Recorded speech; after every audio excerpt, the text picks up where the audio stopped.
Une exposition insuffisante au soleil est considérée comme un problème majeur de santé publique par les scientifiques. Et oui, même si on nous a appris à nous méfier de lui, le soleil est notre ami.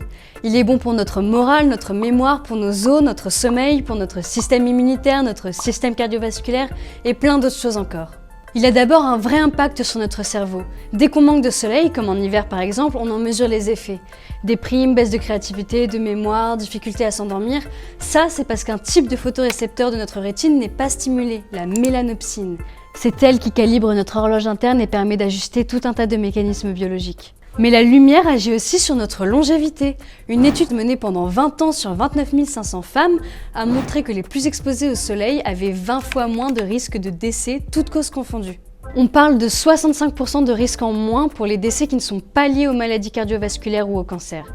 C'est 50% de risques de moins pour les maladies cardiovasculaires et même jusqu'à 40% de moins pour les décès par cancer, y compris cutanés. C'est énorme.